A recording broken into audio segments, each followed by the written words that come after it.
Tahukah kita seberapa banyak tradisi tua mensuasanai peradaban? Mungkin lebih tepatnya sejumlah informasi yang disuguhkan. Sesungguhnya masih ada banyak peristiwa-peristiwa yang mengisi khazanah peradaban. Atlantis misalnya. Namun pun di era klasik sampai abad pertengahan tidak mempercayainya, tetapi pada era modern menarik para arkeologi ataupun ilmuwan dalam menggali keberadaannya. Bahkan hal itu sampai menginspirasi karya-karya penulis zaman Renaissance. Sebutlah New Atlantis karya Francis Bacon, yang kemudian pula mempengaruhi literatur modern, fiksi ilmiah hingga buku komik dan perfilman. Namanya telah menjadi pameo untuk semua peradaban prasejarah yang maju dan hilang, diakui sebagai kerajaan yang tenggelam di dasar laut dan kemudian hilang lenyap dalam sehari semalam. Pemikir yang sekaligus filosof yang menggambarkan tentang Atlantis ialah Plato, yang memiliki dua catatan terkait Atlantis berjudul Timaeus dan Critias. Catatan Timaeus dimulai dengan pembuatan struktur alam semesta dan peradaban kuno, yang selanjutnya ia mengisahkan perenungan Socrates tentang komunitas sempurna di suatu peradaban kuno. Menurut catatan Critias, komunitas sempurna yang dimaksudkan Socrates ialah diwakili oleh Athena kuno, sedangkan Atlantis sebagai musuhnya. Lewat dua catatannya, disitulah Plato menegaskan pemikirannya dalam catatan Timaeus terkait kisah Atlantis, yang diterangkan bahwa di hadapan selat Mainstay Higelisi ada sebuah pulau yang sangat besar. Dari sana kalian dapat pergi ke pulau lainnya. Di depan pulau-pulau itu adalah seluruhnya daratan yang dikelilingi laut samudra. Itu adalah kerajaan Atlantis.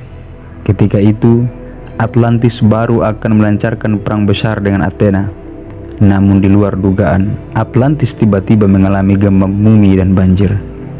Tidak sampai sehari semalam, tenggelam sama sekali dasar laut.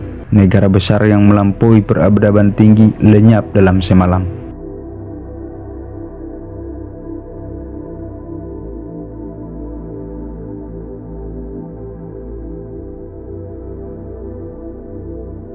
Dalam catatan Plato itu, kerajaan Atlantis merupakan kerajaan megah. Pasalnya, setiap jalan menuju kota dijaga oleh gerbang dan menara yang menjulang tinggi. Setiap tembok dikelilingi oleh cincin kota, yang mana tembok tersebut terbuat dari batuan merah, putih, dan hitam yang berasal dari parit, yang dilapisi oleh kuningan, timah, dan orikalum.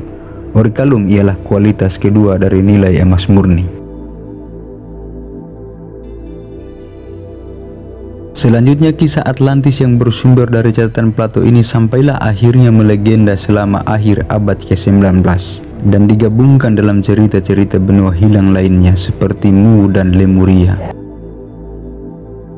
Sekalipun seperti yang disebutkan sebelumnya bahwa ada yang menganggapnya Atlantis hanyalah karya fiksi Plato karena belum ada bukti pendukungnya, tetaplah juga memancing penasaran para mitologi dalam menjejakinya, semisal menggali lokasi dan waktu kejadian ataupun bukti-bukti bangkai bangunan bekas reruntuhannya, serta mempertanyakan asal-muasal ras bangsa Atlantis itu sendiri. Dan semua para mitologi menganggapnya bahwa Atlantis benar-benar ada dalam permukaan bumi. Atas ini Helena Blavatsky, nenek pergerakan era baru, dalam bukunya The Secret Doctrine, atau terjemahan ke Indonesianya yaitu Doktrin Rahasia, mengasumsikan bahwa bangsa Atlantis adalah pahlawan budaya dan akar ras keempat yang diteruskan oleh ras Arya, suatu ras yang dipandang memiliki kekuatan unggul di sekian peradaban manusia.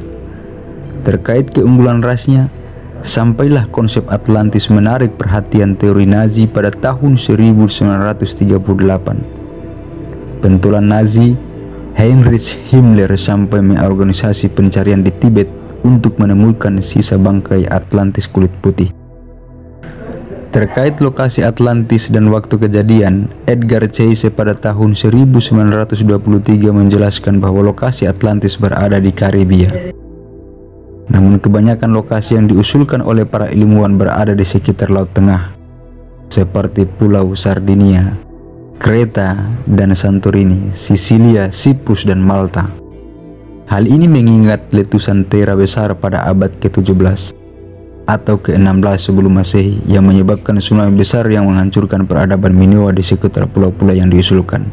Salah satunya Pulau Kreta. Oleh karena itu, diduga kuatlah bahwa bencana tersebut memungkinkan menghancurkan juga kerajaan Atlantis. Dan di situ mendugalah para mitologis serta saintis bahwa Atlantis tenggelam di sekitar abad ke-17 atau 16 sebelum Masehi.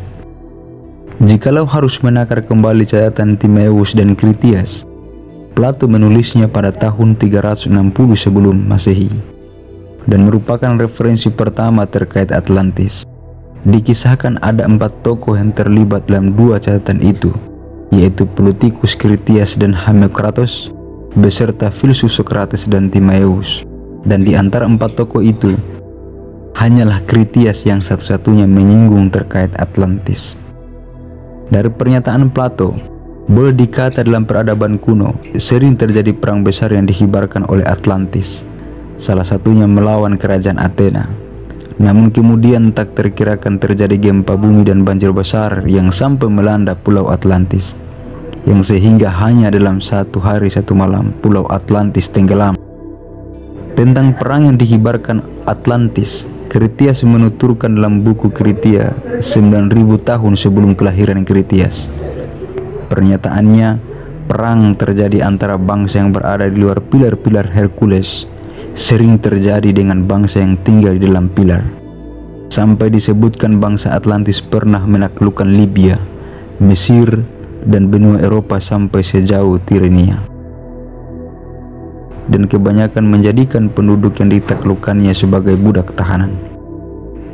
Critias juga mengklaim bahwa dalam catatannya mengenai Athena kuno dan Atlantis bersumber dari kisah penyair Athena bernama Solon pada abad ke-6 sebelum Masehi. Saat di Mesir, Solon bertemu pendeta dari Sais yang berkemampuan menerjemahkan sejarah Athena kuno dan Atlantis. Menurut Plutarch, Solon bertemu dengan Xenopsis, Heliopsis, dan Snocit, yaitu 2 sosok yang dianggap guru dari semua pendeta. Menurut Critias, Pulau Atlantis adalah pulau yang diwariskan kepada Poseidon atas pembagian dari dewa Helenik. Pulau ini lebih besar daripada Libya kuno dan Asia kecil kalau disatukan. Bangsa Mesir mendeskripsikan Atlantis sebagai pulau yang terletak kira-kira 700 km. Kebanyakan terdiri dari pegunungan di wilayah utara dan sepanjang pantai, dan melingkupi padang rumput berbentuk bujur di selatan, terbentang dalam satu arah 3.000 stadia atau sekitar 600 km, dan di tengah sekitar 2.000 stadia atau setara 400 km. Poseidon jatuh cinta pada wanita asli Atlantis bernama Kleito, putri dari Evenor dan Leucippe. Saat memperistri gadis itu, mereka melahirkan 5 pasang anak laki-laki kembar. Karenanya, Poseidon membagi pulau menjadi 10 wilayah yang masing-masing diserahkan kepada 10 anak. Anak tertua bernama Atlas dan kemudian menjadi Raja Atlas pulau itu, dan bahkan kekuasaannya sampai di samudera di sekitarnya. Dari cerita ini, konon penamaan samudera Atlantik ialah penghormatan kepada Atlas atas kepemimpinannya, dan Atlantis pula ialah suatu nama yang berasal dari namanya yang berarti Pulau Atlas.